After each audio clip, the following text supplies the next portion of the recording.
colleges in teaching, learning, teaching an MBA, etc. And I have been analyzing the Indian education sector for about the past 10 years.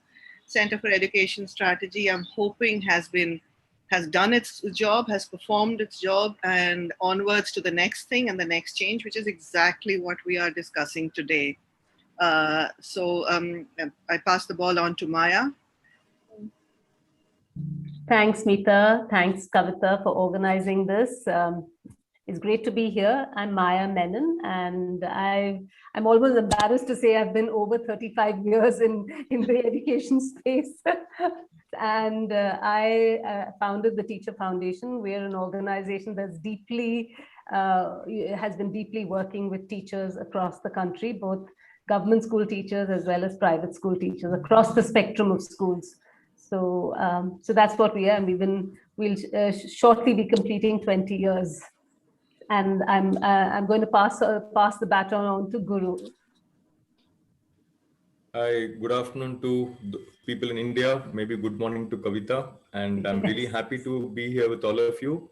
I work in an NGO called IT for Change, which, as the name suggests, is exploring ways by which digital technologies can be used to serve the cause of justice and equity. So, although we are an IT NGO, but our heart is really in the social justice equity space, and we approach and look at technology from that point of view. And within IT for Change, I work in the education space, and largely we have been looking at teacher development, teacher education programs for the last decade or so. And we do some amount of exploratory work with government schools also in Bangalore, which is where I am based. I'll pass the baton to Amitav. So thanks, Kavita, and the entire team for organizing this interesting webinar and discussion. So my name is Amitav. I am based out of Patna and part of the Quest Alliance team. I've been with Quest for the last 15 years, and before that, I worked with NIPA and Indira Gandhi National Open University. So education has been the continuous stream for me for the last 20 years. And Quest Alliance primarily works in the school to work space from the age group of 10 to 29. And the focus is primarily on building the 21st century skills among the learners and the educators.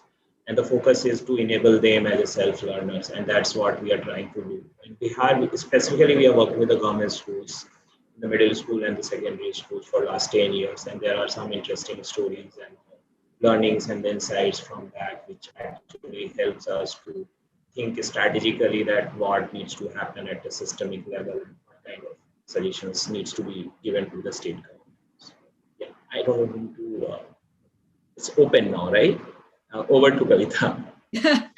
Yeah, hi, thanks. So yes, this five of us were actually this entire roundtable idea came from the fact that there was a post on LinkedIn that I had started saying that what is happening about what do people think, what is public opinion about schools reopening and coming back on, because 16 months is a very long time for them to have been closed. And Meeta piped in saying, I think we need to have a meeting around this. And before I knew it, there were enough interested people for us to say, actually, maybe we should start the discussion. And today is the starting of a discussion, which we hope will lead to more such meetings where we can really unpack this whole business of what does it really look like for a school to come back? What does it mean for that to happen? And so, Meeta, since you had said that you would be happy to host this, I'm going to say, please begin the meeting. Let the roundtable start. Yeah. You are it. You are it. So I am it for the moment. In the spirit of what we have learned in the past 1.5 years, by engaging in the online space, by also being selective in what we are able to achieve, and being very distressed about what we are not able to achieve. I would actually like to like this session to be run very differently from most roundtables. In the sense that most roundtables tend to be about me and my voice kind of things. and I would like this to be as much of a sharing of opinions as a listening post. So I'm hoping that all of us, as Kavita organizes us in different ways, she is more the teacher here and the behaviorist here, but as she organizes us in different spaces, I would like us to then engage with those very specific questions as we go along. For now, where we are is very, very clearly a space where most of us recognize a few basic truths. We recognize the digital divide. We recognize the gender hit. We recognize the fact that schools, the elite, have been able to access education. We do recognize the fact that the best of schools are already back. We do recognize community efforts. We do recognize that state governments have been putting in a lot of effort via radio, television, phone-ins, etc. There have been wonderful things that they've been doing, which have been less wonderful in their impact. So what we recognize is that the old way of schooling was something that we used to complain about before 2020. And the new way of schooling is something that we complain about now. And for very good reasons. Neither the old ways, the traps that we were into, the rote learning trap is an easy one to quote. But also the teacher engagement bits that many of us have been working on for a long time, the student resources bits that we've been working on for a long time, even they did not lead to equitable learning outcomes. Even today, we actually, what do we measure? We measure the toppers. The news yesterday or day before was about the people who were at the top of the class. The people who are at the top of the class, all of us know will get there. It's about the people who are at the middle of the class and the bottom of the class and what's happening to them. And the story for them has not changed, pre-pandemic or post-pandemic. We talk about learning loss. Wonderful academic papers about learning loss.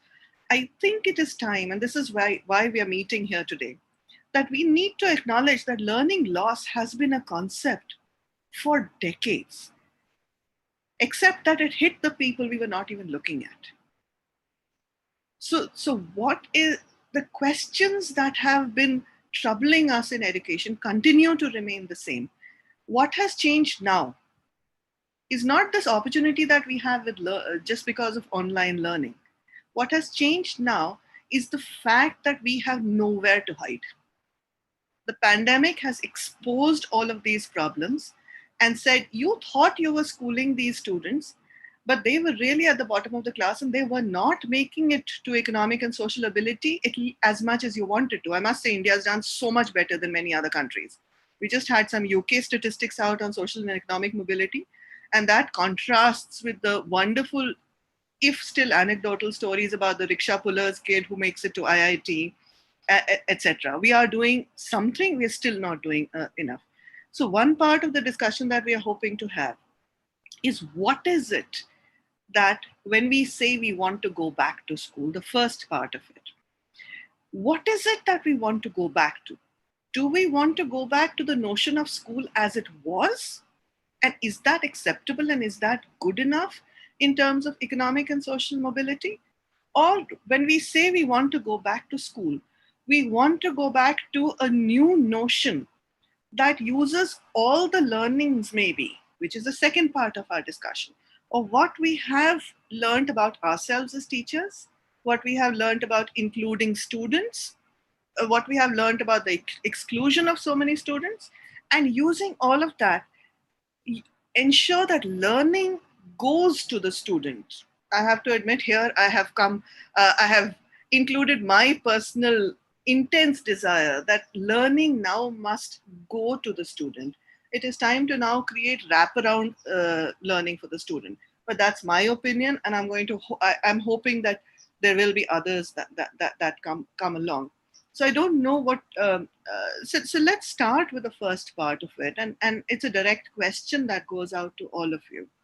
That when we say that we want to go back to school, what do we actually mean by what we want to go to?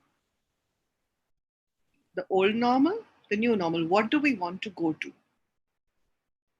The third question, which we will tackle right at the end, of course, is how do we get there, which I hope will take much, much more time than this. So do you, Kavita or Maya, do you want to pick up on this? Sure, Meeta. Thanks. So I'm not sure if I'm answering you. I think Meeta set a really effective preamble to this roundtable discussion about what does back to school mean. And I would like us to examine it, or I would think about it in terms of from the perspective of some of the key stakeholders in the education system: the government or the school management, if it's a private school, teachers, parents, as well as children. For the government, back to school, which should have been top of their priority in any case, and it wasn't, unfortunately. It has to mean providing clear safety guidelines for school opening and functioning, because schools have to open and then they have to function. It would have to also mean taking stock of existing learning levels. So schools need some sort of direction in terms of how do you take stock of existing learning levels. I agree with Meeta when you said that learning loss has been an issue all the time when children have been going to schools, especially rural children and government school children. So I think we need to take stock of learning levels across the board in terms of both curricular as well as co-curricular areas. The government would need to consider staggered timetabling, designing timetabling in a certain way. What are the guidelines for enabling and supporting teachers?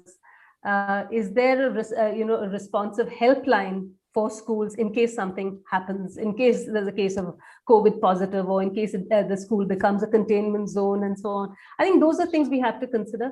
And of course, I think some of the basic infrastructure, back to school must mean that basic infrastructure of hygiene, water, electricity, and now internet has to be taken into consideration. I liked what you said, Meeta, about learning should go to students rather than students having to go to school. But in the interim period, maybe the government has to look at this. I also have been a big proponent that the government in 1.5 years needs to have a policy of how do we make digital devices, preferably tablets, available for children. I agree. There are a lot of people who will say that online learning is not the best way. I completely agree. But we're just making a way, since we're talking, this roundtable is called Access to Learning.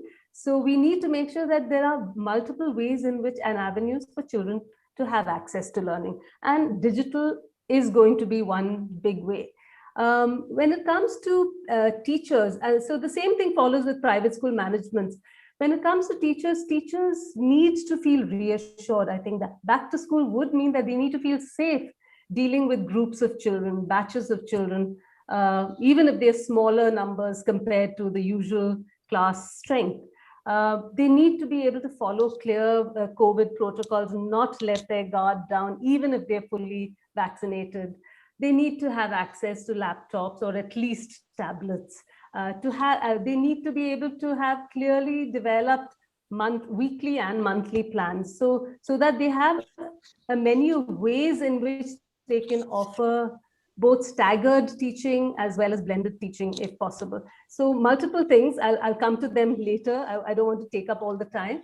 And for parents, I think we need to truly consider them as partners in education. In this past year, parents have taken on, especially with private schools, especially with the low-cost private schools, have taken on a confrontational role with schools and school management. And that has been really unfortunate. And in a sense, I think the government has played into that rather than focusing on what the government needs to do. This hasn't been helpful. I think parents' buy-in is important, and schools need to be, as we were discussing the other day, community-led, neighborhood-led initiatives and endeavors rather than just one school management or just one state government.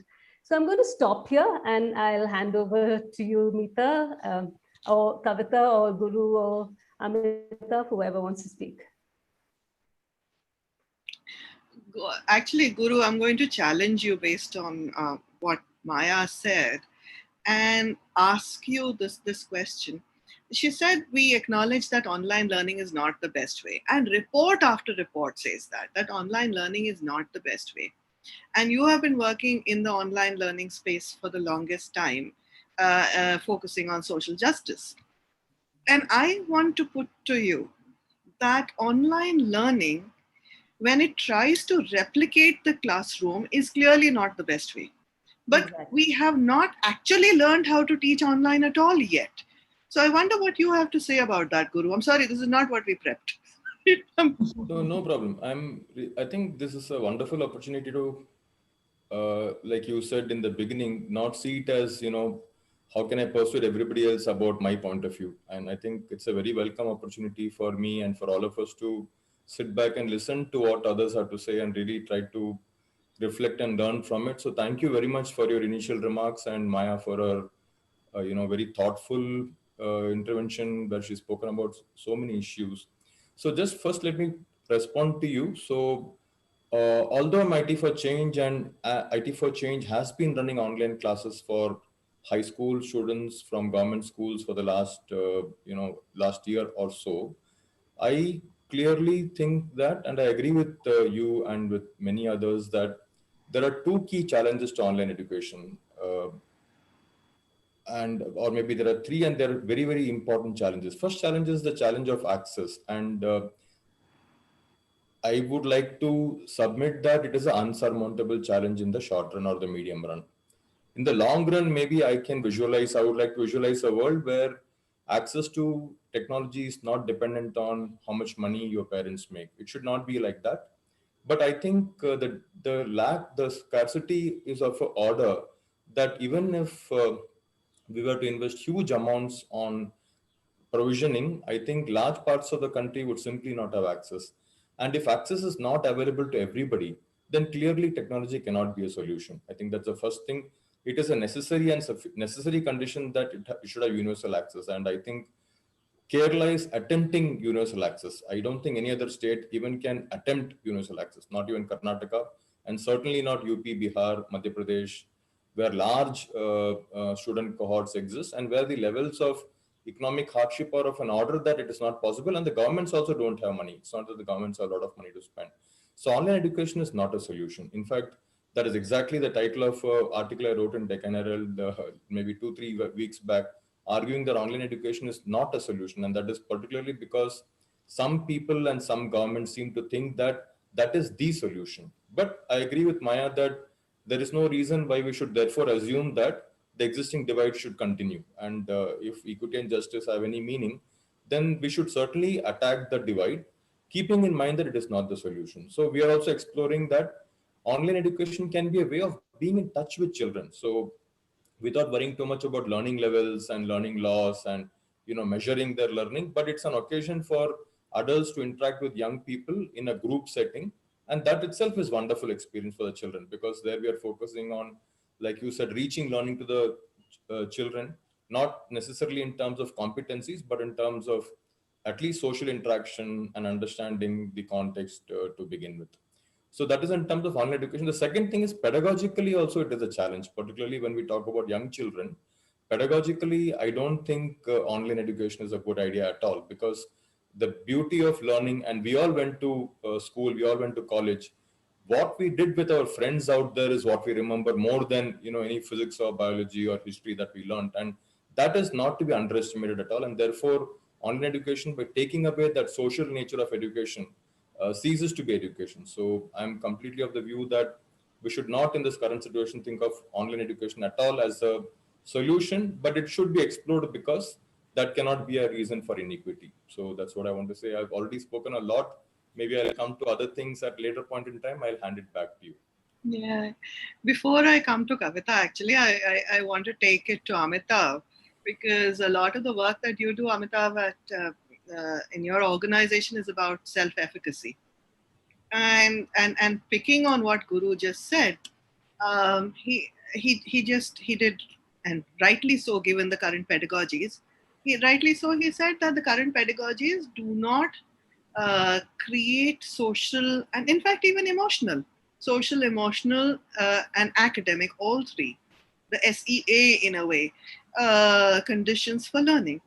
And yet we see that in the social space, children have been using Snapchat, Tumblr, Instagram, even Twitter. Maybe not very small children because they're not supposed to technically, but even they send WhatsApp messages, videos of themselves. So I'm going to put this to Amitav, saying that they have achieved self-efficacy in social spaces, in entertainment. So why do we not see similar self-efficacy in the online learning space when we see it in the social space? Thanks, Nita. It's a I tough just one. wanted to build on what Maya and Guru said about the gaps. So basically, there are, and it's also respond to what you spoken about the self-efficacy in terms of engaging with the learning content uh, and in comparison to the other avenues. So basically, there are two sets of students, either in the public schools or even in the private schools. And these two sets of students, one who has the access and ones who don't have the access. But access has come out as one of the important, access in many sense. Technology has been added in the recent times, I would say. And those who have the access, they have the power or the leverage or to engage into different ways, different opportunities. And people who doesn't have the access, they are actually getting devoid of. And that is one of the reasons how the self-learning as a process helps the individual to take the decision and being confident of taking the decision for themselves. It's actually empowers you. But I think we are also talking about the kind of age group that we are referring. There are also the kind of different context in the rural context, in the urban context. So to start with, I would like to say that when this entire process of taking the decision on the learning starts happening, it needs to be facilitated. It can't happen on its own, particularly among the young learners. And that's where the approach, which was before pandemic as well, we were calling that as a blended learning environment. We were not calling that as an online learning environment because online learning environment, and there are lots of study which talks about has not given fruitful result, where it needs to be planned in such a way where you are getting an opportunity where a facilitator or a teachers play an important role and engaging with the virtual and the digital medium as well.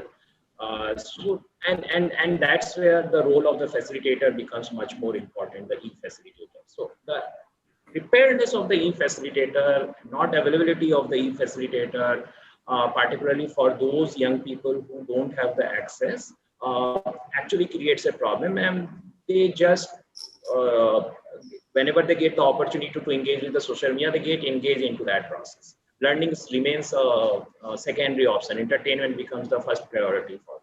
But if there are set of people or there are set of mentors or set of group, like what Guru was also talking about, the group learning process, the facilitator actually helps them to navigate through that process. And the initial days are very important for navigating that process. Once the students get engaged to those interesting ideas and the spaces to engage into the learning process, then it helps them to take the journey onwards through them.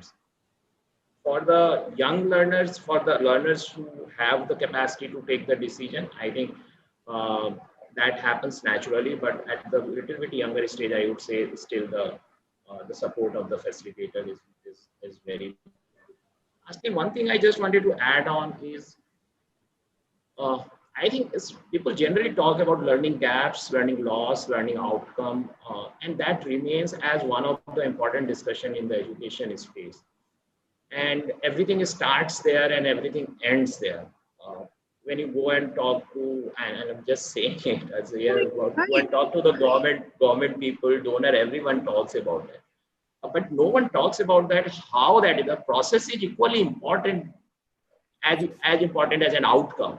And what does that process means? Are we talking about the learning environment, and how does that learning environment helps you to build that space where the children enjoy that space, safe space, engage into that, it's a joyful space, and then finally they start engaging with the with the learning content to enter into that. So, and that's what they are missing right now when they are at home. So we need to think about that, how that learning environment has to be created, even if then they are engaging with the virtual environment. You have no idea how happy that last bit has made me. Because when the RTE Act was being promulgated, the whole 2009 to 2013 thing, and Urvashi and so many of you and Kavita and Maya were really speaking a lot at that time, and these wonderful voices coming in. But the dominant voices of that time said, were fighting very hard to move from the input point of view to the output point of view or outcome point of view, because we realize the limitations of output. And I found myself one of those lone voices, and therefore I shut up at that time, because it was important to make that first shift to talk about value add. And those of us who are slightly academically inclined know that there's this entire theory of value addition in education. Then value addition, once it is defined in different ways, is effectively talking about the how. How do you make that change? How do you improve that? In fact, the whole story, the sorry saga of the CCE, and so many of us were a part of it, was a story of the how. And we realized that we were not ready for the how question at that time. And maybe now we are. But coming back to Kavita, in fact, and of the things that we are not ready for right now, one of the challenges, and this is something that I'd pinged you about, Kavita, so I'm going to share this with the rest of the group, is when we talk about going back to school, and automatically talk about the digital divide, we have a problem in our conversations. The haves, there is so much action happening in this small top sliver of people who have access, that it's easy to talk about saying, we did these 15-minute classes and they were so much more useful than 40-minute classes. We were able to use breakout rooms. There are thousands of wonderful stories to learn from in this small, almost elite sliver above the digital divide. And the huge conversation of the people below the digital divide is essentially all of us looking at each other. I mean, you rightly said it, Guru, we are not even ready for it. We're looking at each other and saying, we are stuck here with no stories and no action, and everything that we try is just not good enough, because we find ourselves less abled. One shouldn't use the word handicapped, but in this case, it's not ableist language. We do find ourselves handicapped in being able to access students without digital access. And let us therefore reframe this question of what happens at school. I'm not going to the second part yet, Kavita. I'm still on the first part, on what back to school means for these stakeholders. Back to school for these stakeholders, what does it mean for those who are anxious, for those who are not neurotypical, the neurodiverse students with disabilities who found it difficult to use a ramp at school, students with who were bullied at school.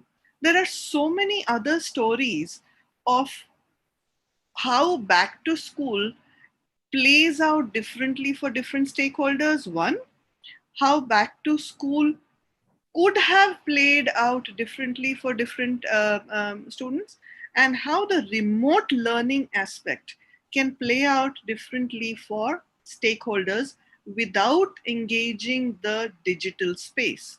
So we talked about little puzzles that were sent out with Akshay Patra, food packets, for example, and so on and so forth. There are non-digital solutions as well.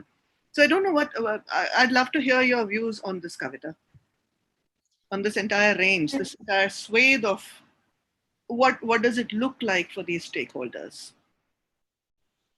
Sure, I think it's been very clear that there's a huge gap between the people who have had actually a more rich experience in this in the last 16 months than they had when they were in school, because they've had the opportunity to not just continue with online learning, but also then get into passion projects and do enormous amounts of things that that was enabled through the whole business of having more of digital access and resource access.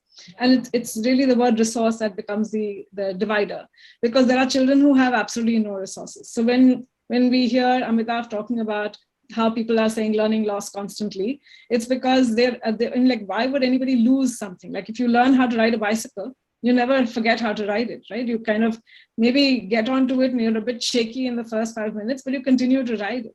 So if you've learned how to read, why would you unlearn how to read? And the only reason why you would not learn or continue to know how to read is because you don't have a resource to use, to practice. That's the basic thing that, it's pointing at, that when we say there is learning loss, that means people don't have the ability to have or have access to any print media, anything that they can read, which is of course at the age appropriate, grade appropriate level, or forget about appropriate. I mean, I think the whole problem with appropriate levels is where you have this textbook attitude. But imagine that the only thing, I mean, if you remember when you began reading, you certainly didn't start with a textbook. You certainly did not begin to read with somebody giving it to you and saying, okay, now I'll explain this entire thing to you. You started reading because somebody read aloud to you. Somebody bothered to be interested enough in reading in front of you, and then made it possible for you to have access to material that you could read at whatever level that you were at. And then you sort of graduated to reading more. And all of us who went to libraries, none of us ever picked a book at our level. We always picked up the books that we thought were more adult or more exciting, or had something in it that we were not allowed to read. So I think it's really about saying, once you've got that skill, nothing can stop you, provided you have resources. If you don't have them, you're pretty stuffed, and that's pretty much what's happening to everybody. Now, we're talking about digital resources. People don't even have print resources. So then what do they do? And that is where the whole business of learning loss happens.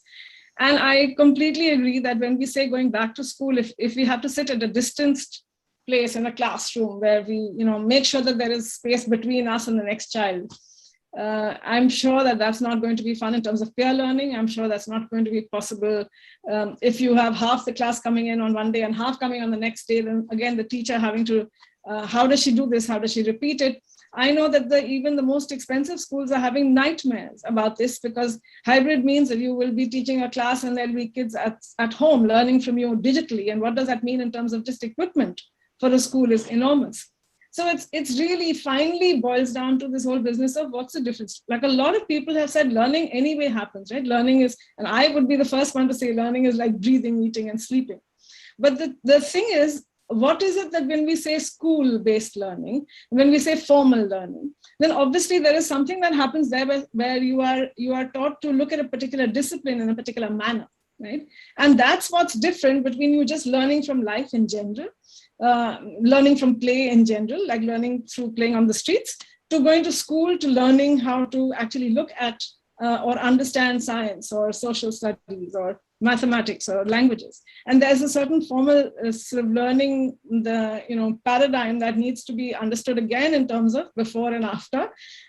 What does it mean to learn when you have a textbook and it's clear that you have to all learn at the same pace at the same time, with the teacher kind of directing you like a police person? Whereas here, when you have asynchronous learning possible, where children can learn a lot more or do as much research as they feel like, where the teacher might have given them one assignment, right? And the child has gone way beyond that. So it's really, it's going to be really interesting to say, how do we look at this business of what you call, Meeta, taking learning to the child? And I'm saying, in fact, making it so the agency of the child such that the child as the learner becomes so powerful that they have the ability to direct themselves.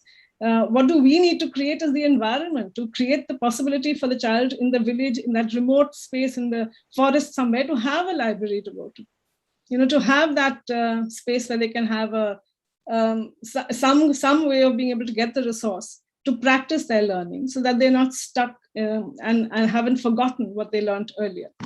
So if we're saying skills and we're saying this is the whole business of learning how to learn, what will it look like if the teacher isn't the one deciding how much and when and how the child is going to learn? What will it look like if there's going to be constant disruption? And this is not going to be just a third wave or the fourth or the fifth wave. but there could be, our usual floods and landslides and earthquakes. So or pollution. When you look at Delhi closes down regularly because of pollution, or Haryana closes down because of pollution. So it's really about saying, if that's disrupted space is going to be called school, continuously disrupted space, what should it look like? What kind of work will happen so that the child doesn't have to wait for teacher to tell me what to do, but I can, as a learner, be as independent and capable of learning as possible? How does that get facilitated? So and how quickly can we move to that? Sorry. Yeah. So what you've effectively done is scare everybody, I must say. Okay. And I think you've done that really well, and I think it was absolutely necessary, because you're saying 2 or 3 things. You've said a lot of things, and all of them wonderful, but I'm going to pick on 2 over here. One, you're saying that the child has agency. That terrifies teachers. That terrifies administrators. That terrifies heads who are used to the power hierarchy, because that is where their security comes from. Aisa hi hota hai. This is the way it always has been, is the mantra over there. You do things because it's been done the same way before. Unfortunately, I mean, the best of the best people obviously don't. But the best of the best are not the mainstream over here. So one, you're saying put the teacher at the center. Second, you're saying disrupt. And consistently, constantly, continuously disrupt. Schools so far have been the temple of anti-disruption. In fact, they are places of stability. They see safety and stability as the same thing, which is actually the opposite. Stability does not give you safe spaces to learn. Stability could create spaces where teachers bully students into doing exactly the same thing, into conforming to certain patterns that don't suit the students. Stability is not what we should want. And you rightly say that we have been disrupted, and we have to get used to disruption. Not only do we get used to disruption, so that's that teacher, bouncing around in this online ether space. The teacher themselves then, as they seek to regain control, grab control, actually should be giving agency to the student. And this I'm taking from you, and I'm hoping that we can take it to this breakout room that I'm proposing now. The question for the breakout room is, if we are saying that we have been disrupted, if we are saying that we are still going to remain disrupted and continue in a state of disruption for the next few years, we are indeed saying that disruption is the way forward. Somebody said to me, this is like building a plane after flying a plane while you're still building it. And that's literally what's happening to us, and that will continue. So the question to the breakout room is, and then the third part of it is that we are learning agents, all of us. So the question to the breakout rooms is, if we have to fly the plane while we are building it, if we know the students have to be in the pilot seat and yet we are the navigators, what have we learned in the past 1.5 years about ourselves as educators, about letting go, about trusting students, about bringing in new kinds of resources, about trying new things? What is it that we can bring to our learning spaces so that we can begin this journey of learning in the, dare I say new normal? I'm just being lazy and saying new normal. But the question is, what have we learned from this disruption so that we can continue to give to the students more than hold on to power? So Kavita, over to you. Sure.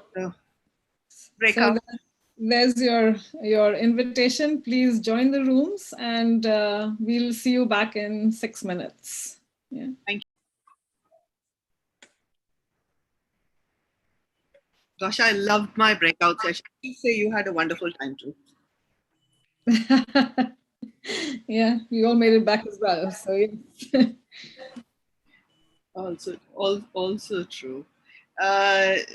Would you want to, Kavita, tell me what happened in your breakout session very quickly?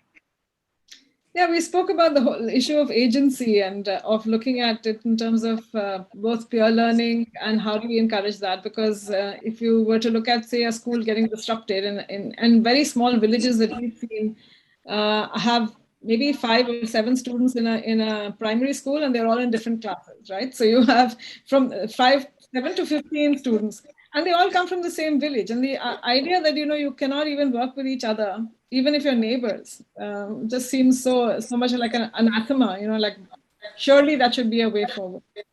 So this whole business of how do we look at who is the resource, what is the resource, how do we look at peer learning? That's what we discussed. Yeah. Maya, how was your session? What did we learn? Yeah, I had a bit of trouble because I saw Zoom a couple of times, but so everybody, I don't think got a chance to speak, but I think there was discussion a lot on, especially Kamo was talking about Kamo Narona, who's based in Meghalaya in Shillong, and so he's in a place which is quite remote in a sense, and how the pandemic has showed us that learning will be different forever, and we need to acknowledge that. I think that was one thing that he said. And he also said it is important that if you're looking at libraries and reading materials and other resources and so on, much of it is available on devices and digital tools if you have internet access. And therefore, that is, while we're saying that's not the best way to learn, we need to be making access of digital devices available for all children, regardless of where they're placed and which socioeconomic strata they come from. So that's essentially what was discussed. I think, Neha, you can corroborate it. No, I think that's fine. Yeah. I completely agree with what Meeta and Karmo said. We need more time. Yeah. Sorry. Okay. We'll give you a longer breakout next time. Yeah. Do we, Amita, what did your group say? Interestingly, we were only 2 people in our group and 2 other people were part of the team. So we got enough time to talk about. And one interesting thing that came out from the discussion, Patrick Jaisal spoke about the teacher becoming the learner and how that is actually created a space for becoming vulnerable. And by becoming vulnerable, how that itself is a transformative experience. And if this kind of an opportunity the teachers are getting, so certainly that actually helps the teachers to come more closer to the learner. But how many teachers have got that opportunity going through that transformative experiences and then giving the power of learning and the power to our young learners is what we were talking about. Yeah. I would request Jayasree to also add here from as also. Jayasree. No, I think that's perfect, Amitabh. Thanks. Yeah. I actually, before we go to Guru, because our session was so similar to that, we acknowledge that teachers are really, really afraid to let go of their old ways. And there is this recognition, Mala, you were wonderful with this. There is this recognition that you need to have a little bit more humility, a little bit more, as you said, with our vulnerability, that is safe, so that teachers can transform themselves. But we also, I think, took a few moments to acknowledge how wonderful teachers have been in this pandemic and how responsive they have been. So, I mean, I can't imagine this having a conversation in 2018 about teacher vulnerability, about teachers letting go, about teachers learning. And in that sense, it's amazing how much we have already progressed without realizing that we have progressed this far. Just wanted to add another phrase that stuck with speaker, Manoj Sarinji. He has discovered new areas to venture. And so I love that. In my mind, it sort of clicked like a startup. where teaching itself has these notions of the MVP and the startup, the minimum viable product, the startup, the learning on the go, the mixing, molding, the chaotic bits, etc. And the fact that you as a teacher then are open and vulnerable to say, okay, I will run with this. Love that approach. Guru, what about your session? How did that go? We had a very interesting discussion in my group. Urvashi spoke about the experiences, and one of the programs that came up in the discussion was the hole in the wall. And I think the reason it came up also was that it was a digital foray quite some time back, and there was a discussion about both the what it found and what maybe there were still some inadequacies in the way we interpret that particular exploration. So one is that although it seems like a minimally invasive kind of a program, the fact is there is a significant investment in terms of getting that computer into that place. And vis-a-vis the overall resource nature of that particular community, this computer is still a huge investment of an asset. So that was debated a bit. And I will also ask Urvashi, who shared about it, to add to what I have said. So primarily, a lot of discussion happened around that and experiences that different members had over the last year. Urvashi, would you like to add? I think Urvashi has left. She's left. Yeah. Fine. So that's broadly what we discussed. Yeah. We also had some disturbances in the breakout room. So, Which is, yeah. see, that's also something we've learned to live with. I get so phased. I remember the first time I couldn't share my screen perfectly. It was as if it was the end of the world in teaching. And then I realized that's fine as long as the communication and engagement is happening. We manage with disturbances, we manage with things going wrong and right. That happens in the classroom as well. But uh, to Karmo's point, Karmo, I think you're absolutely right that the breakout was too short, but it's such a vast issue, and I wanted to bring in everybody's voices so that it doesn't sound just like five people. And it is our 25, 30 voices that actually shape the discussion. So, and this is, I think, the point of shifting from a telling voice to a learning voice. That I think is going to be one of the enablers of how we design the future of reaching out to students. And as we think of these enablers, so many of which we have acknowledged, the teacher flexibility, Neha, you phrased it so beautifully in the chat, that teachers have been responsive, they have been vulnerable. In fact, interestingly, the whole agile teaching movement came along before this pandemic came. But we begin to understand agility in teaching and learning only now, when we are faced with the disruption, when every day and every session actually is about us responding and landing on our feet. I mean, the cat with 9 lives is the teacher today, literally. Oh, but that's exactly what the teacher's never been prepared for. I think this is where the whole problem we didn't comes understand it then. Exactly. We ran through those conferences and those sessions. I don't know if you remember those various, I think there was 3 years when the fashion was agile schools. Agile management was also the fashion. So we went through these fashions, but we didn't actually. But I think Maya's been working with teachers on this for years, on this whole business of how do you actually deal with a child rather than trying to teach a subject. And I think this is something that she would be able to sort of tell us more about, that what is it that happens? Why does teacher training still sort of very, very clearly focus on this business of this is a subject, this is your way of assessing a child, and this is how you run your class, rather than here's a child, what does the child want to learn or need to learn? Maya, you want to say something about that? Thanks, Kavita. Yeah, I know for many years I've been saying that we're not teachers of curriculum, we're teachers of children. We're not teachers of subjects, we're teachers of students. And I think how do you handle this, and why is it that even government programs, professional development programs, tend to focus on this is the new textbook, this is the new curriculum, this is what has to be done, this is how you teach it. Even now, unfortunately, that's what's happening. These are the ways in which you have to prepare question papers and so on. You talked about, Kavita, about child agency. I would like to also talk about teacher agency. I think the teacher agency is vital. I don't think and I've often said this for years, that no teacher goes into a classroom, a virtual classroom or a physical classroom, saying, I want to be the worst teacher in the world. I don't care. Nobody wants to. Maybe many of them are careless, perhaps even mediocre, but nobody wants to be a bad teacher. So we have to operate from the fact that everybody wants to be the best they can. And therefore, the personhood of the teacher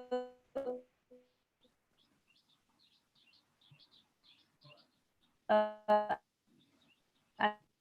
the agency of the teacher has to be to consider. So if it doesn't work, how can I make work? How can I help certain children learn this particular concept a little better, and so on? So I think we have to turn the whole idea of professional development and teacher training and teacher support, etc., teacher education, where you're giving agency to the teacher.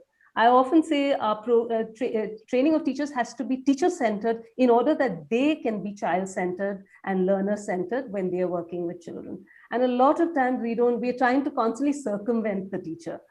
And therefore the teacher hijacks the whole process very often in a negative way. So I think that's my perspective, because children will respond positively to any good idea or initiative that the teacher takes. But you want to enable and encourage and motivate every teacher to do that.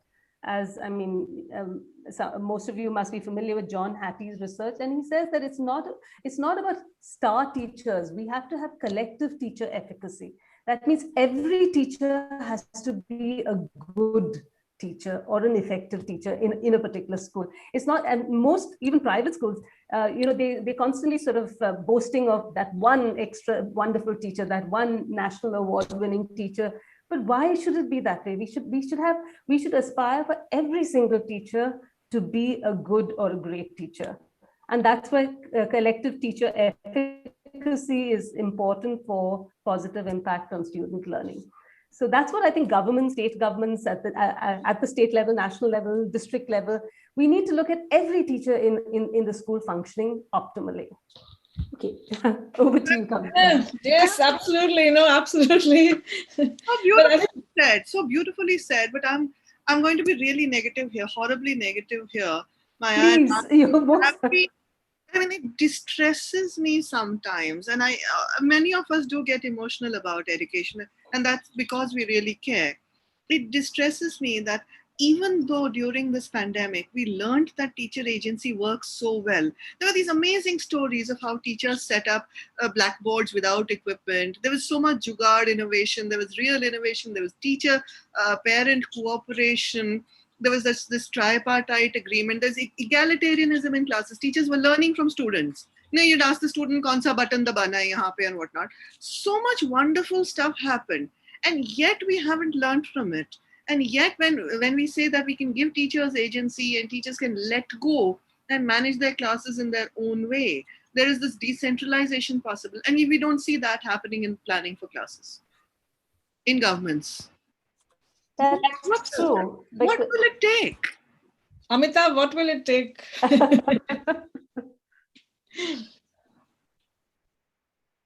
Certainly, I think this entire 1.5 years has created an opportunity for the teacher to become the learner. And I think that's a larger attitudinal shift and the change that has happened. And like what Mita was talking about, I have also personally seen with all the scarcity and non-availability of resources, teachers have taken certain proactive steps and innovated certain design. So in the like remotest of the remote place, one of the principal have created an app for the student. And he has also created different groups of students who have the access to the app, and because there is a connectivity issue, the app actually creates a space for hosting the content offline. And then there are other teachers also who have been using YouTube and other media. So certainly there are a lot of innovations, and the teachers are using using their agency to see that how and what is the best way that I can learn new things, and also then offer opportunity for the learners to get engaged into that. So I think that, we used to say in what necessity is the mother of invention, we'll have to say necessity is the mother of innovation now, because there's no option. So yeah. One thing just wanted to build is another thing that has came out from this entire piece is also that learning is not restricted to the school boundaries, and that has come out as one of the important. We have been talking about that learning will happen at your home, with your family, with your mother, father, society, community, and that has actually been demonstrated in 1.5 years. How this entire process of learning not restricted to the school and learning space being the entire where the students and the learners are actually staying.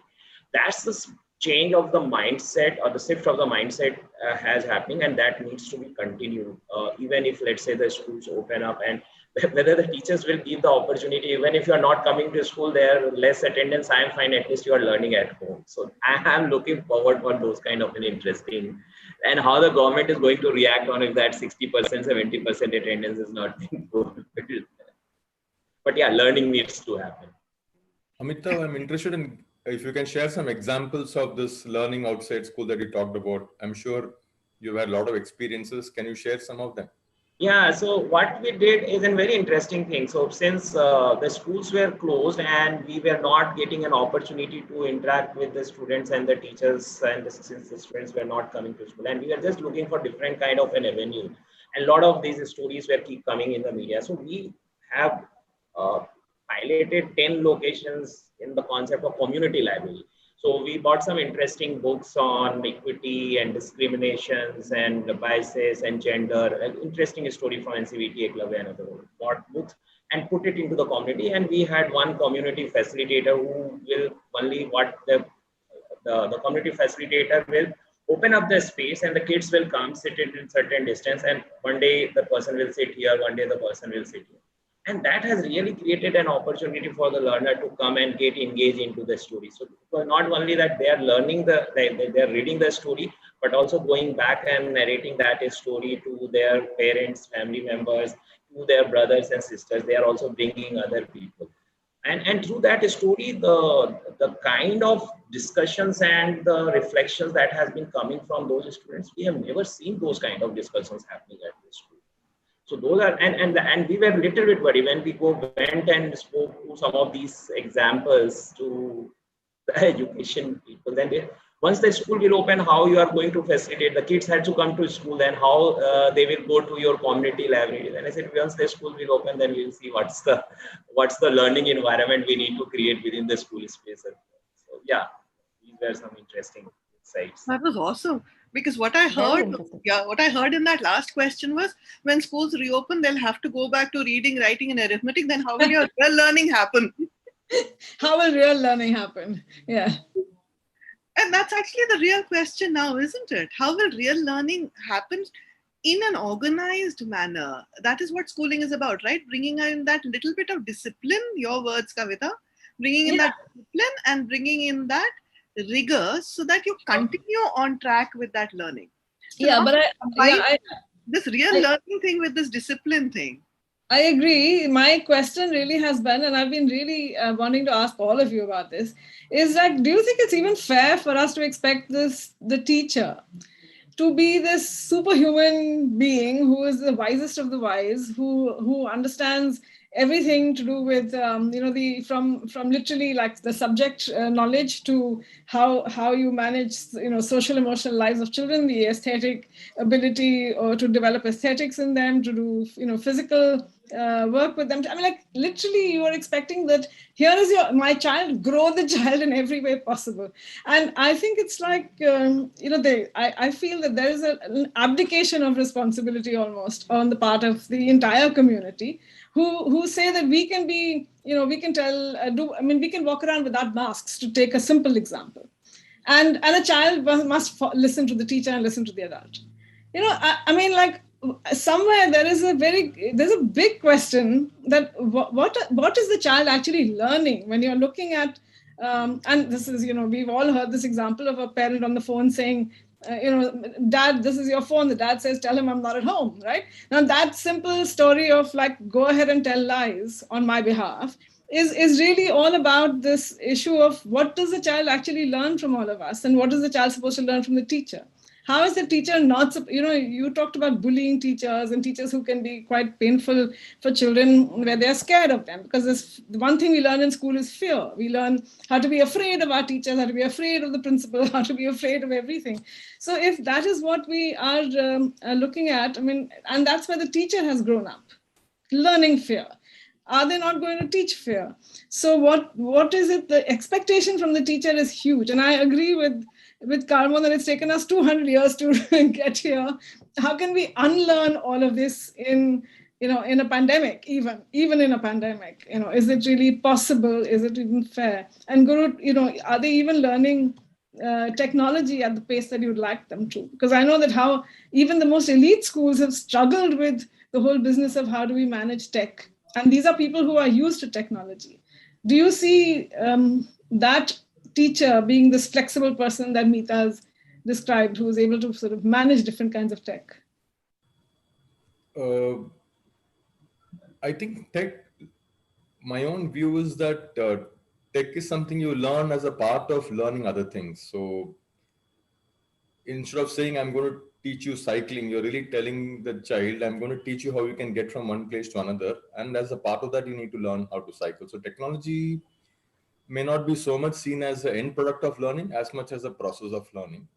So therefore, I think that may be by the side. But I think the point that what Amitav made, that the different kinds of learning opportunities that are being now available to children by having an adult facilitator start a discussion on a book or read out a book, those are they don't fall into the classical curriculum or syllabus. And I think this goes back to what Maya said multiple times, that we need to get out of this mode that we are here to teach a particular syllabus. You're here to provide opportunities. The syllabus is one of an opportunity for the teacher more than for the child. And I think the danger that we are all in our own minds, we are worried about is when schools start, then it's not that what Amitav and his friends are doing with the children becomes something of the past. How do we collectively make sure that the teacher is empowered, again, to use Maya's words? How can the teacher also wants to do those good things. Why will somebody not want to read stories out to young children and enjoy their experience? But it is the expectation that the department or the education system or the school management has to the teacher. And as a community of educators, as a community of people who are concerned about it, how are we going to play a role in enabling the education system, the department, the school management to understand that what they were doing earlier in terms of forcing curriculum and syllabus down the throats of children and believing that writing an exam on that basis is what education is. We know that that's not what education is. That's a real challenge, I think, and I don't have an answer at all. So if you have some thoughts on it or anybody else has thoughts on it, how do we help the system to see that learning, the way some of the experiences are showing now, is what has to go back to school when the schools reopen? That is the thought I have. And that it shouldn't only be about reducing syllabus or reducing the content. Yeah, reducing syllabus. Yeah, it's only saying instead of cutting you 20 times, I'll cut you 10 times. The pain is still there. So I think the approach is wrong. It's not reducing parts of the syllabus. And again, like Maya said in the beginning, you need to understand, or Meeta said in the beginning, if you have 20 children in your class, you need to really understand where they are and therefore what you need to give them so that they can move ahead. And that may be some part of the textbook, all of the textbook, or none of the textbook. So the textbook is really not the consideration. But like I think you said it, that this requires, I mean, we are probably expecting too much of one teacher out there, and we are not really prepared the teacher to think in that manner. So how do we, like Maya has been working for so many years precisely on that whole issue of how do you prepare teachers to become those kind of teachers? I think that is a challenge that we face. You raised, sorry, go on, Kavita. Maya's raised her hand, so I was just going to say, go ahead. You want to go ahead before me? No, after you. We're probably going to Sorry. So I have another question, but to add to the question that Guru just sort of put in to the round table. This whole thing of that, experts from across the world say that, we need to be looking at younger children going back to school first. Older children can be supported through other means, and so on. And yet, whenever there's a talk from the government side about opening schools, it's always 8, 9, 10, 11, 12, or 9, 10, 11, 12. So what do you do about that? I mean, we've reached out also directly to the government also, and a lot of times it's almost as if they sort of go counter to, to any expert advice provided, that the younger children who have not got socialized into education, they need the peer learning, they need those collaboration, the collaborative experiences and so on, and also the teacher guidance much more. Older students can be engaged with perhaps more remotely. So I think it just baffles me why, one doesn't understand, governments, successive governments don't understand that. I would guess that.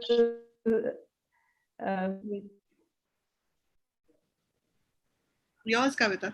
No, go ahead, Meeta. I think I was just going to say I'm guessing it's to do with again fear. That's my feeling. But yeah, go ahead. And again, Guru and Maya, both of you raise a wonderful point.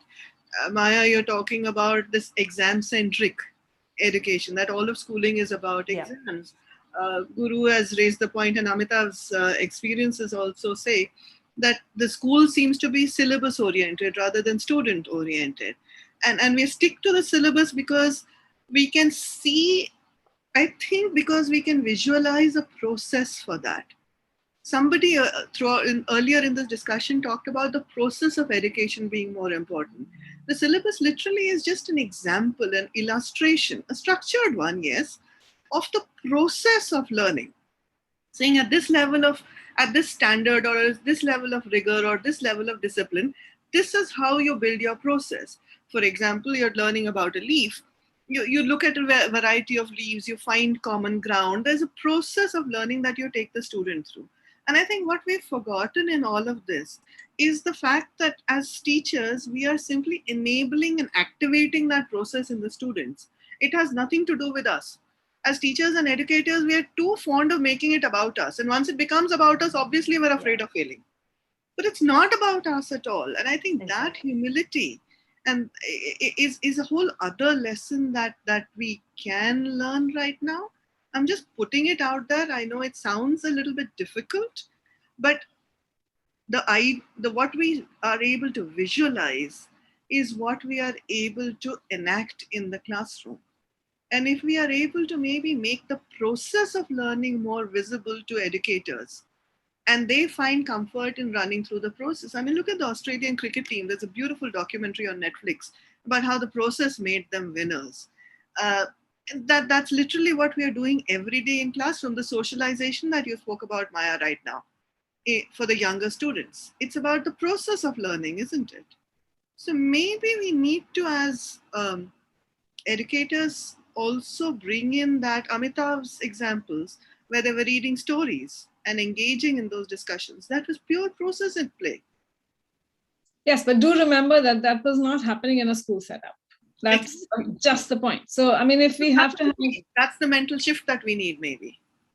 Yeah, which is what, I mean, I just feel that maybe the whole, I've spoken about this earlier elsewhere, where I've said that we probably are the only species that puts our kids into a box and says, okay, learn about the world.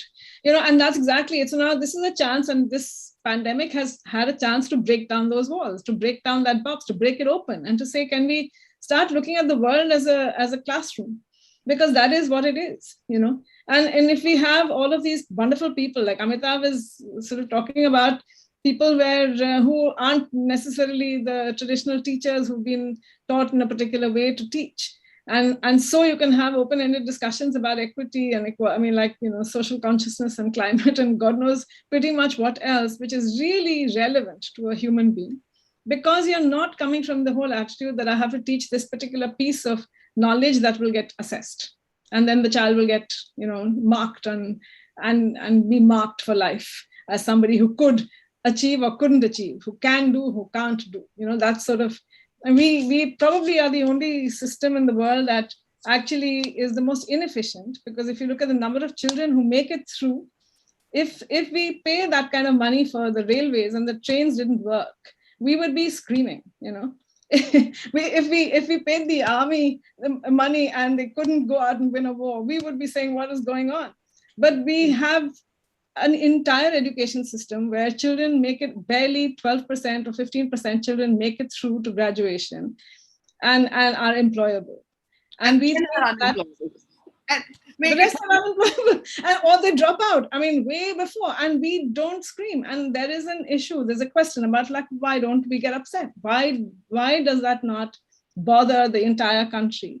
That there is a system that does not enable every single child who gets into first grade, or now into nursery, because they've introduced the pre-primary, but will not be ensuring every child that when you get out of the 12th, you will be feeling competent, capable, and you can deal with the world and you can live a good life. Can I provoke all of you, and then anybody can answer, because I'm looking at Karmo's chat and I'm looking at the fact that all of us loved Amitabh's example of the story. And what I realized is, Karma, you're absolutely right. Textbooks make us feel secure and they should make us insecure, because textbooks are generic. They're taking it away from the context of the student. Unemployable also means that whatever they've learned doesn't work in the context of the workplace. Amitabh, your conversations worked because they were richly related to the context of the community. And I think what we've totally lost out on in trying to build this education system that works for everybody with objective marks and whatnot is completely lose all sense of the context of the world we live in. Climate change, great example. So I'm just throwing it out to any and all of you. See, maybe that is what if we bring that back, would we have made a start right now in building a better back to school structure? Is that one of the enabling elements? Actually, I'm going to make this a bigger question. 3 enabling elements that need to be put in place, and I'm positing context is one. Anybody, please. Too big a question, I acknowledge. But well, I'm suggesting planning, but yes, we've got people here who are happy to jump in. So Manoj first, and then Ashutosh. Thank you, Kavita. But I mean, first of all, I would like to throw a question to all of you. I don't know whether people would agree with me or not, but who will bell the cake? We are right now. We all have to. Actually, ma'am, what I feel, I'm attending such kind of webinars, for quite some time. Many of us are, very much into it, that we need to change the system and all, but they are very handful of people. Let me be honest. Number one. Number two, we are not the ones, those who are the implementers actually. If I do something in my school, right, I may not be taken, out of fear of that a society may not be accepting me and my school the way the other schools are running. I'm just telling you the psychology of any school or any principal, because ultimately it comes to a business.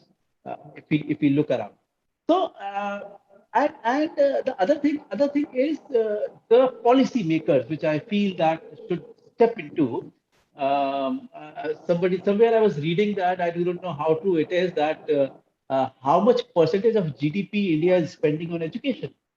And if that statement which I read is true, it is very alarming. So my point is that we need to start from the scratch. We need to actually overhaul the entire system. And what all points people have put in is ultimately a wonderful point. But the thing is, I do not know how and from where it has to start and to be implemented throughout the country.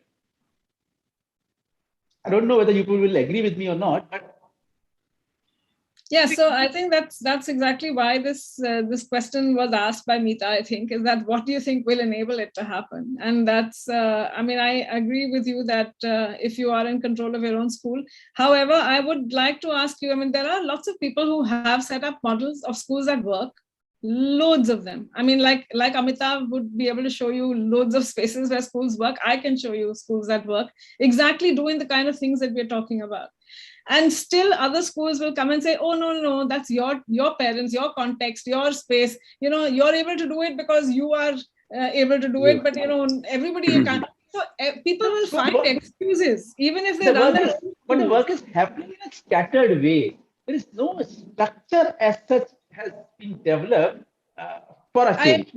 Yeah. So if you were to think about what would convince you to change your school, or to change the practice in your school such that the teachers can be like what Maya is saying, enablers of students rather than teachers of a topic.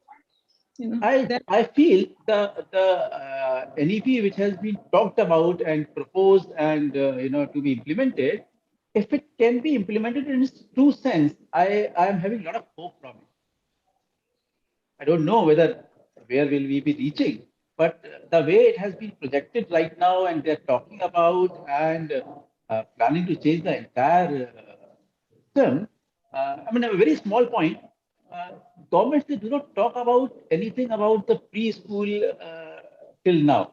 I mean, even if it is an order, they'll be talking about only an order for class 1 and above. Preschoolers has been considered as though it is the foundation years of any child. So maybe this NEP, which is talking about that preschool will be the part of now the proper education. So I'm having a lot of hopes from there. If it can be implemented the way it has to be. So we'll take that as one of the possible enablers, is the actual good, proper implementation of the NEP could be an enabler, Meeta. That's your third one. Ashutosh, you've got your hand up. Yeah. So I am based out of Raipur, and as Manoj may be saying, I may be a similar school size that I'm working. But what I felt, Meeta, I totally agree with you that context is a very, very, very strong thing, which is an enabler, I believe. And this COVID, what it has done is, it has gone beyond the time, space, and resources for the teachers.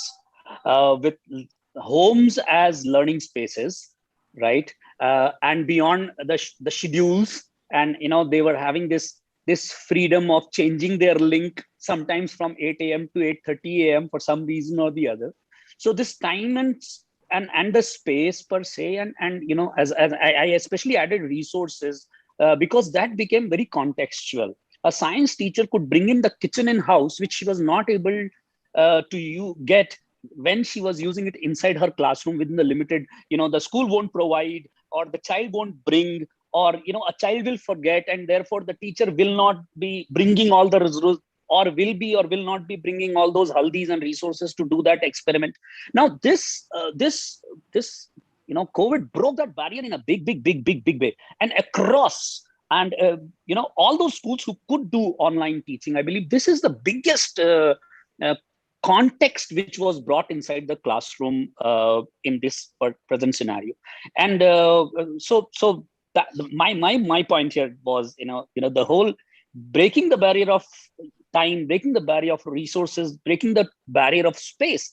There were children who were sitting in mountains with their families, and they were sharing those in their virtual PTMs that I have gone to Himalayas, and they were showing. They were the lonely ones, but the whole classroom was seeing, and there was this, engagement, beautiful breakage of boundaries. I think this has to be essentially a part of our learning system. Essentially, it's like 2 hours of online learning is a must beyond anything else. How do you make it possible for the entire country if 90% of the children have not been able to do it? And that's what, Guru, I don't know if it kind of brings you back to square one, where you said this isn't really, possible in the short term. Is it even possible in the long term? Is it even possible as a long-term enabler? Kavita, I think with the reducing cost of technology, that's the power of scaling and how technology supports. Sure. I think definitely it is possible, and it's not very far.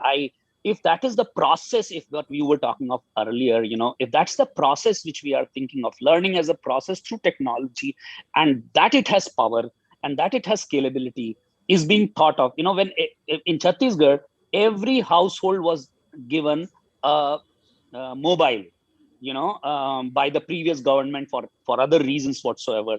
But now that becomes a different reason. I believe the biggest supporter in education this year or in past COVID was Geo more than anybody else, right? Because the costs of internet they should be given Bharat Ratna for providing education. I mean, because For I me, feel internet the cost of access. technology was low, connectivity was higher for all the service providers, because they brought in a disruption. So technology has to be the way, and it will go down in its cost, and that's the only way of scalability. It has to reach out to homes. I understand, Ashutosh. I think what I'm hoping Guru will be able to tell us is that what we've seen happen on a phone at best is that you have a child who's able to manage a lot of face-to-face time, as well as working and doing research and being able to do reading and writing and questions and everything possible on a telephone. But at the worst, it's been that you get it for half an hour or 15 minutes, and you get one little SMS sent to you, and you are able to answer it, and then that's about all you have as education, compared with 5 hours of being in school. I think that's a big comparative for you, and that's why we're looking at, like, can it really be? I mean, yes, one enabler. Of course, technology. Everybody should be able to use technology. Nobody's arguing that. But I think, Guru, that's why we're looking at you as the expert here. Yeah, I think, see, there are two complex variables here. One is technology and one is education. And I think the problem we have is, with no offense meant to Ashutosh, the people who are enthusiastic about technology are usually the people who don't know what education is. I'm really sorry to say that. And it's from my own experience also. I worked in the tech sector and I'm a technology person. And it took me a long time to unlearn technology. Because of that unlearning, I was able to learn education. So the upscaling virtue is amazing of technology. So I can give the example that right now Pegasus is being used on maybe 500 Indians, and very easily it can be used on 1 billion India, 100 crore Indians. It's very highly scalable.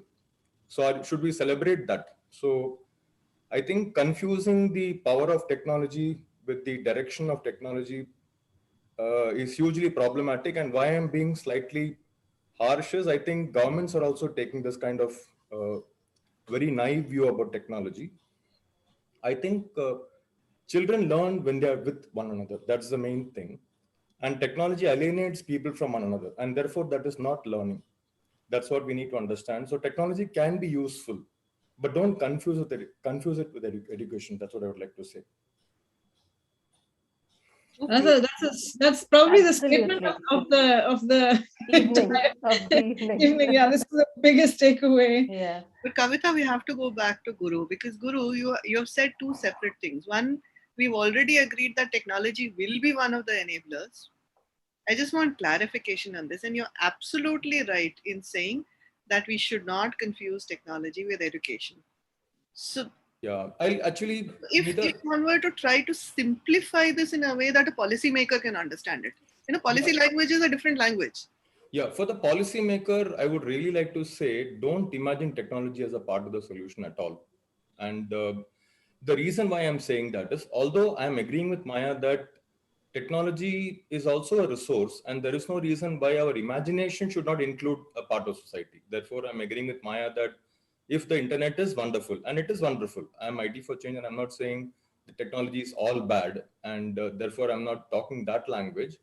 But what we need to understand is that cannot be from pedagogy point of view. I'm not even saying, let's say you take America, or you take Germany, where it may be technically possible or Japan, where it may be technically possible for every child to get education through mobile or even tab or even computer. Those governments will never, and this is for all of us, those governments will never think that that mobile or that tab or that computer is going to replace a school. Right now, we are in a calamity because of COVID, because of which we think children should not go to school. And Maya is very right. The governments are being absolutely, I won't say stupid, I would say callous in not opening schools. There is enough evidence that schools can be open. Lower primary schools should certainly be open. And why are we thinking of tabs and mobiles for children who are 7 or 8 years old? I think it's absurd. It is pedagogically of no value. Therefore, but maybe high school children, college children, there are possibilities. I'm not wanting to deny that. So the answer for policymakers is open schools. Why are you not opening schools? Instead of spending thousands on tabs, you give that money for ensuring that there is drinking water, functioning toilets, soap in the schools, thermal sensors, masks if required. Do all that, and library books, what Amitabh said. Give lots of books that children would love to read. Invest in that. Now, I'll give the example of Valley School, which is where my daughters went to. Valley School is an elite private school. They have a policy that they will not teach computers to children in school until 10th. They do not have any computer class period at all. But that's also because children anyway learn computers at home. So I think in the longer run, technology literacy is important. But is it required for a primary school child? No, not required. Actually, what we are forgetting is there are cases where children are going to spend 5 minutes on the WhatsApp problem that the teacher sent to them and 2 hours on a PUBG game. So please understand, children are children. They are not the saints that who are waiting for that WhatsApp resource to come and spend the next 2 hours on that. They will do. So PUBG addiction is increasing, and TikTok, we think government has banned it, and children know how to access TikTok using, there are different technological ways by which you can bypass that kind of censorship. So technology can be dangerous and harmful. We know how addictive it is, and we know that the thing they say about addiction is, and this is true for smoking, it's true for the internet, is if you get the addiction at the later age, you are less susceptible to it. If you start smoking at a younger age, you will never give it up. But if you start smoking at 45, you can control it to some extent. So let's not be blind and give technology to school-going children. Certainly not the primary school children, and we should start schools right away. So policymakers should be told, stop imagining technology as a part of the solution. But community provisioning of infrastructure can be useful, because when there is COVID and children cannot go to school, a teacher may want to talk to children. She may want to do a video conferencing call. She may want to send some material through a phone group. Those possibilities can be explored. But I think we are just fooling ourselves if we think technology or tablets or mobiles are going to, both from an access point of view, which is sufficient reason itself, and pedagogically is also sufficient reason in itself. Both are two sufficient reasons. And the third reason is that there is a potential for harm. Let's not forget that. PUBG, we cannot exams on PUBG, they will do very well in that, but that is not what we want. Yeah. Well, Shruti's answer. I think Shruti's got an important point to make. Yeah. Well. So, Kavita, do you Sorry, want to? I think I was on mute. Sorry. Can I contribute? Please. Yeah, sure. Yeah. So I don't disagree with what Mr. Gurumurthy said, but I also believe that technology plays a very important role, and it has proved more than enough in this pandemic, how it has helped at least if not to all, at least to some, where it can happen, there has been an access that has been created. What I'm fearing of is that the moment we reopen schools, whatever progress that we've made, in breaking the barriers of a school structure, that would be gone. And then we are back again to what I love the way Kavita describes it, the 18th century classrooms once again. We'll again be doing rote learning, and we'll go back to, kind of finishing the syllabus and things like that. So I really don't know. Yeah, and I would love, because my daughter's right now in 10th, and then probably by this entire thing gets over, she would, move away from a school kind of a structure. But then the fact is that I'm fearing for all those students who have to go back to those, closed classrooms once again. So for me, the reopening of schools is actually, for me, is more of a bane than a boon. Maybe if we force people to, have some more time in this kind of a space where they're still figuring out ways and means to kind of explore other ways of imparting education and bringing about the best in children, and we may come with some more innovative solutions, right? Maybe we'll ban the examination systems altogether. We don't know. I have a question for Shruti. Shruti, what you're saying per se, I don't have a problem at all. But let's say if you look at 70% of the Indian children, are they really able to access the kind of ideas that you're talking about in the current situation? Do you have sufficient number of adults who are going around all the children in all the communities and trying to give them those opportunities? My opinion, and that is based on also what many other people have said, based on research, not based on research, is government schools across the country have done pretty much nothing, and maybe many of the low-cost private schools also have not been able to do much. Elite private schools have been able to do a lot, but I would say 70% of the children are not getting anything at all.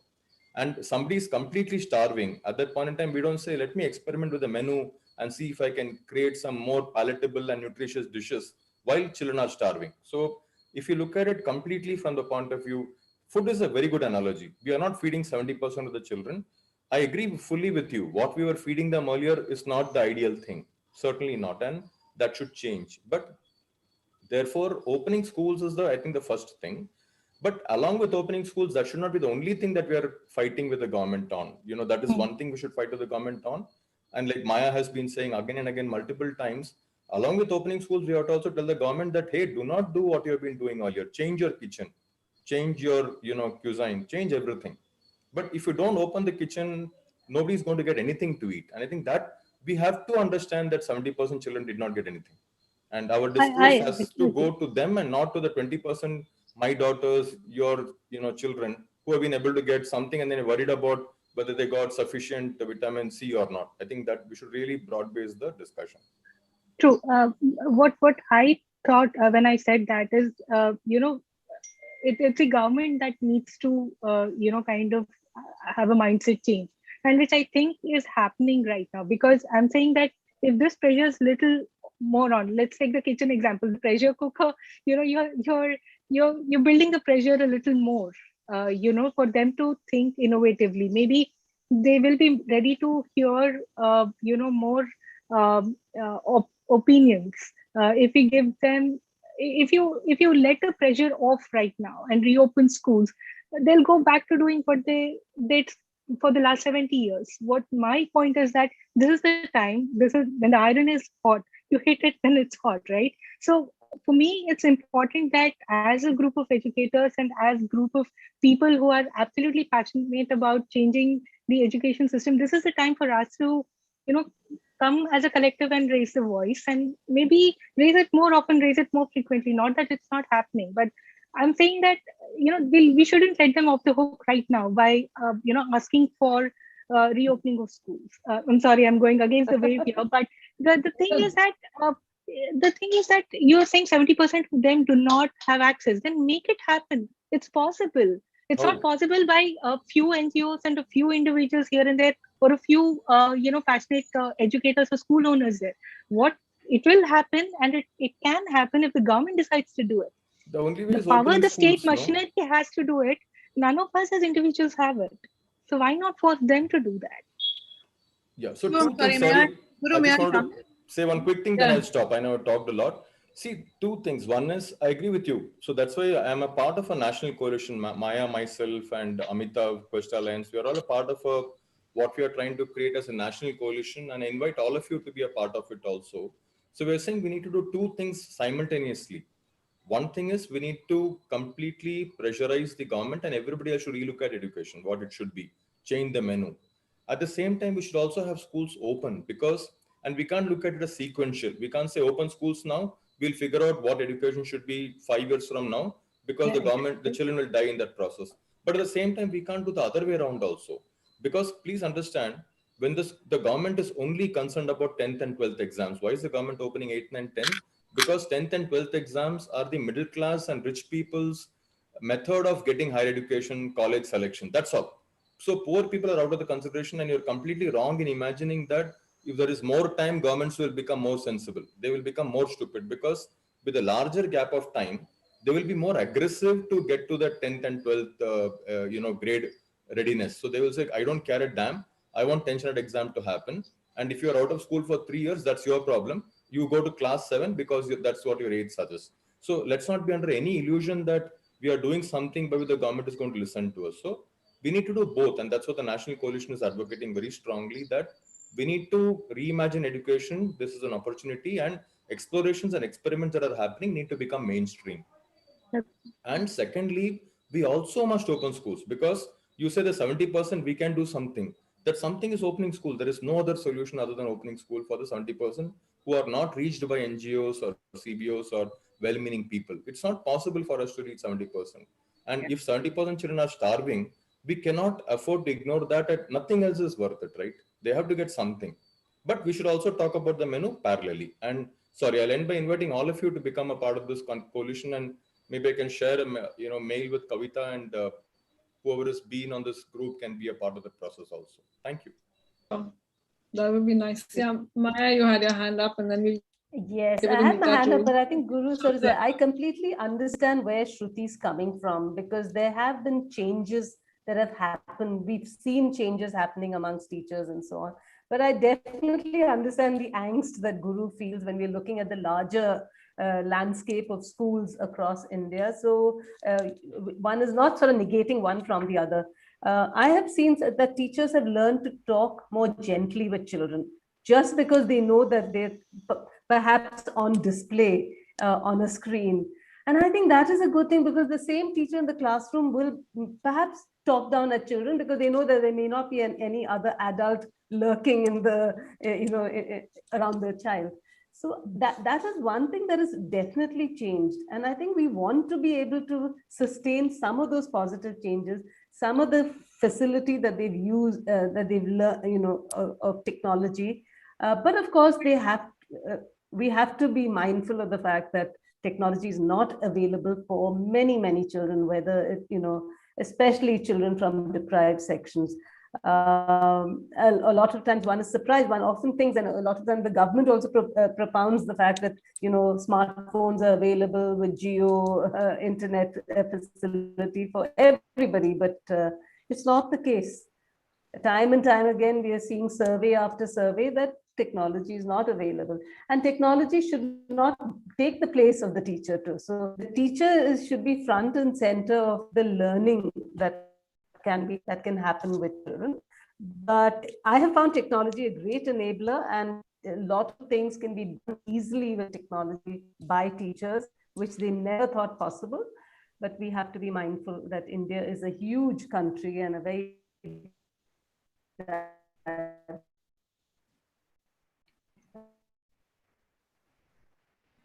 has Maya's voice frozen for everybody?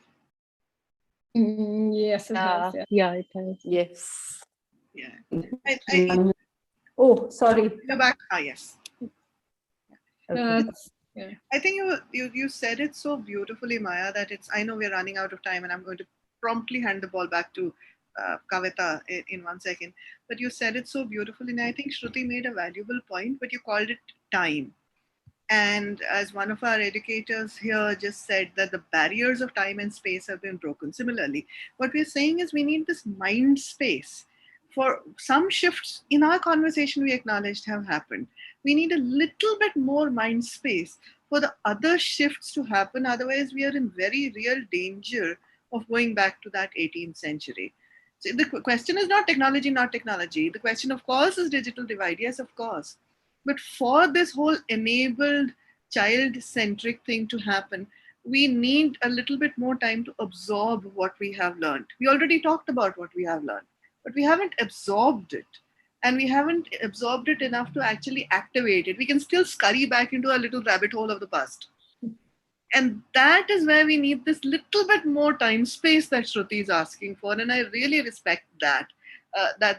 That quest that all of us have to exactly the world that we were talking about with Guru. But rushing it is scary for us right now, the ones who are saying that the old world is about fear.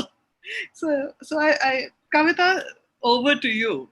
I Yeah, think but before I close, I think I'll ask Amitav to say what, he's been listening intently. I'm sure he has some things that he has noted and has an opinion on. Yes. Like listening to everyone, and one of the question that still I am struggling with, and with my deep passion and support to the technology, and I certainly think that it's going to play it's playing important role, and but it will also play an important role in coming days as well. But in the current situation, and that's what I think even before pandemic also, I personally was struggling and still am struggling. 30% of the uh, people in the community have the access to technology, 10% of them are using it, and we are saying that technology needs to be there. But what will happen to those 70%? How they are going to be supported? Uh, who is thinking about them? I am not sure that with all the policies and the programs that what we have seen, that one child is going to happen in the case of any India, one mobile or. But then how those 70% or 80% of the kids, particularly in the rural areas, in the low cost private schools or public schools, will have the access, and how they are going to. So I'm still pondering over that, and I am not able to find what I should. Yeah, that's right. So the other person who I think has been a very big contributor here has been Karmo Narona. I think would love it if you could unmute Mr. Narona. We'd love to hear from you. What have you been able to pick up from the conversation? How do you see things right now?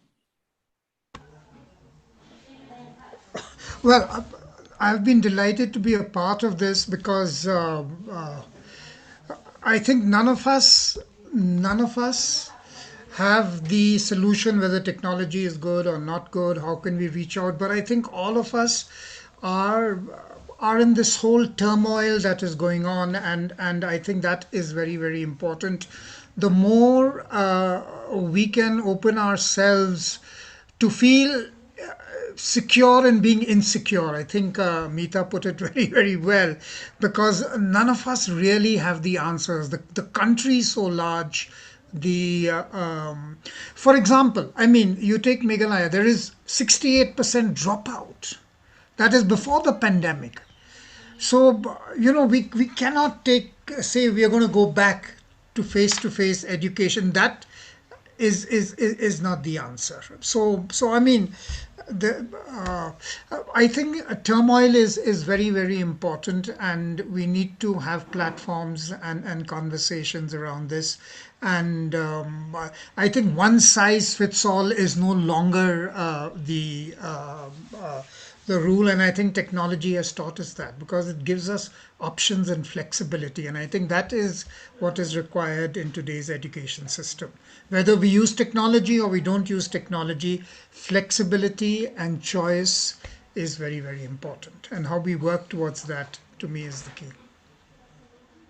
Thank you so much, sir. It was wonderful to listen to you saying that. I think you're absolutely right. It's a very big country. This is an incredibly diverse set of children that we are dealing with in diverse contexts. And, I think with the one understanding that we've picked up from here is that definitely what's important is to recognize that school is just a concept. It's not a building.